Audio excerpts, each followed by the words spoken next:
राम राम दोस्तों, मैं आपकी चुगल किशोरी। कैसे हैं आप लोग? भाई हम तो दिवाली मनाकर निपट लिए हैं, लेकिन अनुपमा में मालती देवी के छोड़े रॉकेट अभी तक अपना असर दिखा रहे हैं। अब त्योहार वाले दिन ही मालती देवी ने छोटी के मन में जहर का बीज बो दिया है, लेकिन इसी के साथ डिम्पी की जिंदगी में बड़ा बदलाव देखने को मिलेगा। जबकि ये रिश्ता क्या कहलाता है में अभीरा की जान खतरे में है और दादी सा अरमान की जिंदगी का वो पन्ना खोलने वाली है जो उसकी माँ से जुड़ा है। वहीं गुम है किसी के प्यार में सबके सामने सभी समृद्ध को थप्पड़ जड़ने वाली है। अब ये तो थी मोटा मोटी जानकारी, लेकिन पूरी जानकारी के लिए भाई अब रोज की तरह आपको हमारा शो देखना होगा। तो चलिए अनुपमा के घर से शुरुआत करते हैं और जानते हैं कि वहाँ पर दिवाली पर कौन से नए बम फूट रहे हैं। अब अनुपमा में मालती देवी ने छोटी दिवाली को छोटी को ही पटाखा बनाकर छोटा धमाका किया है। हम उसको छोटा इसलिए बोल रहे हैं क्योंकि मालती देवी ऐलान कर चुकी है कि वो बड़ी दिवाली पर बड़ा धमाका करने वाली है। अब त्योहार के दिन भी मालती देवी ने अनुपमा को सबके सामने विलन घोषित कर दिया कि वो छोटी पर तो ध्यान ही नहीं देती और सिर्फ अपनी बहू की चिंता करती है। लेकिन मालती देवी का दाव काम नहीं करेगा क्योंकि अनुज अब इन चीज़ों पर ध्यान नहीं देगा। लेकिन कब तक? हमको तो डर है कि पता नहीं अनुज के हार्मोन कब गड़बड़ा जाए और वो अनुपमा को निशाने पर ले ले। आज के एपिसोड में होता ये है कि रोमिल जैसे ही पटाखा जलाता है तो डिम्पी और छोटी उसकी चपेट में आ जाती हैं। अब अनुपमा डिम्पी को बचाती है और मालती देवी छोटी को। अब दोनों ही ठीक हैं, लेकिन मालती देवी तो तिल का ताड़ बना देती है। वो कहती है कि छोटी को बचाने की जगह तूने डिम्पी को बचाया। अब डिम्पी बड़ी है, खुद को संभाल सकती है, लेकिन छोटी नहीं। लेकिन अनुपमा कहती है कि सब कुछ बहुत जल्दी जल्दी में हो गया और कुछ समझ नहीं आया। लेकिन मालती देवी का कहना है कि डिम्पी की कोख में समर का बच्चा है, इसलिए अनुपमा ने ऐसा किया। अब पाकी भी कहती है कि अनुपमा का सारा फोकस तो डिम्पी पर रहता है। अनुज सभी की लड़ाई को शांत करने के लिए कहता है, लेकिन मालती देवी कहाँ चुप रहने वाली है। अब छोटी भी डर गई है और वो अनुपमा के पास नहीं जा रही। अनुज छोटी को समझाने की कोशिश करता है, लेकिन छोटी के मन में ये बात बैठ चुकी है कि अनुपमा उससे प्यार ही नहीं करती। वहीं दूसरी तरफ किंजल और तोशु ने विदेश जाने का फैसला ले लिया है, लेकिन अब किंजल का मन बदल रहा है। वो बा और बापूजी को छोड़कर नहीं जाना चाहती। तोशु किंजल को समझाता है कि भाई अब सब कुछ हो चुका है, वहाँ पर घर भी ले लिया है और अब फैसले से पीछे नहीं हट सकते। बा भी नहीं चाहती है कि दोनों विदेश में बसने के लिए जाएं, लेकिन तोशु का कहना है कि वो वहाँ जाकर नौकरी करके बा और बापूजी को पैसे भेजते रहेंगे। अब भाई तभी तो घर का खर्चा चलेगा।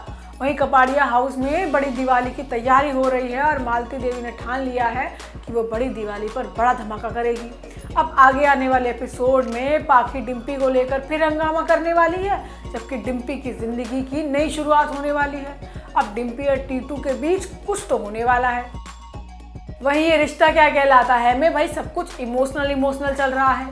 अक्षरा मनीष को जाते हुए देख रही है तो उसे बुरा लग रहा है और मनीष को भी एहसास हो रहा है कि भाई कुछ तो ऐसा है जो जाना पहचाना है। खैर मनीष के जाने से अक्षरा की एक समस्या खत्म हो गई है, लेकिन युवराज की हरकत अक्षरा और अभीरा दोनों को परेशान करती है। अब इसी बीच पोदार परिवार भी रवाना हो रहा है और सबसे ज़्यादा खुश तो अरमान है, क्योंकि रूही से मिलने के लिए उसके अरमान ज़्यादा जाग रहे हैं। आज के एपिसोड में होता यह है कि मनीष होटल से निकल गया है और अक्षरा अपने बड़े पापा को छुप कर जाते हुए देख रही है। अब मनीष को भी लग रहा है कि जैसे कोई अपना है यहाँ पर। वहीं दूसरी तरफ रूही अरमान के लिए नंबर छोड़कर जाती है जिससे रिश्ते को और आगे बढ़ाया जा सके। वहीं अभीरा को एक लहंगा गिफ्ट में मिलता है और वो समझ जाती है कि पक्का ये हरकत युवराज ने की है। अभीरा लहंगे को फेंक कर बाजार निकल जाती है, जहाँ कुछ लोग नाच कर उसका स्वागत करते हैं। पहले तो अभीरा को ये सब बहुत अच्छा लगता है, लेकिन जब वो युवराज को अपनी आंखों के सामने देखती है तो गुस्से से लाल हो जाती है। युवराज फिर भी सड़क पर उससे शादी के लिए प्रपोज करता है और कहता है कि इतना सब किया है तो बदले में एक पप्पी तो बनती है। अब अभीरा गुस्से में पप्पी देने की बजाय उसे चांटा जड़ देती है। ये बेइज्जती युवराज भी नहीं सह पाएगा और अभीरा को धमकी देगा। हालांकि अभीरा तो किसी भी धमकी से नहीं डरने वाली। अब ये बात अक्षरा तक पहुंच चुकी है, जो जल्द से जल्द अब युवराज के पिता से बात करने का सोचती है। वहीं पोदार परिवार भी होटल से विदा ले रहा है, जहाँ अक्षरा और अभीरा अपनी सभी गलतियों की माफ़ी मांगकर उन्हें गिफ्ट भी देती है। अभीरा भी अरमान को वो कछुआ गिफ्ट देती है जो उसने पहली मुलाकात में गाड़ी पर फेंक कर मारा था, लेकिन अरमान लेने से मना कर देता है क्योंकि अरमान के मन में तो उदयपुर पहुंचने की जल्दी है। वो बस रूही से मिलना चाहता है। अब आगे आने वाले एपिसोड में युवराज अभीरा को जबरदस्ती घर से उठाने के लिए आएगा, लेकिन अक्षरा उसका सामना करेगी। तो वहीं दूसरी तरफ अरमान को उसकी माँ की वजह से ताना सुनना पड़ेगा और इसी के साथ अरमान की सच्चाई भी सामने आएगी कि वो पोद्दार परिवार का सगा बेटा नहीं है।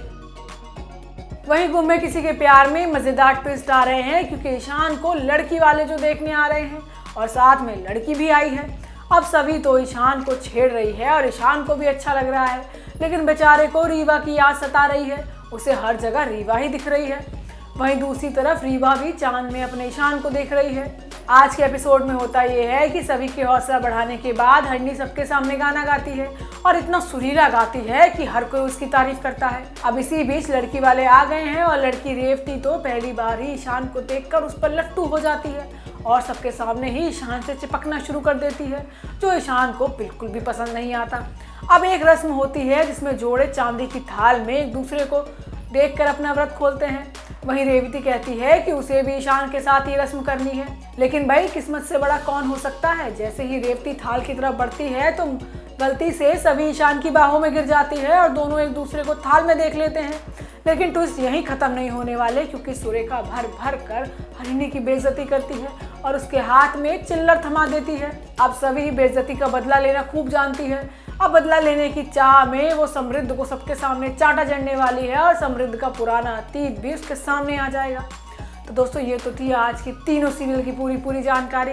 आपको हमारा शो कैसा लगा हमें लाइक कमेंट करके ज़रूर बताइएगा और अगर आपने हमारे चैनल को सब्सक्राइब नहीं किया है ना तो याद से वो भी कर लीजिएगा। हम आपसे कल इसी समय पर मिलने आएंगे। राम राम।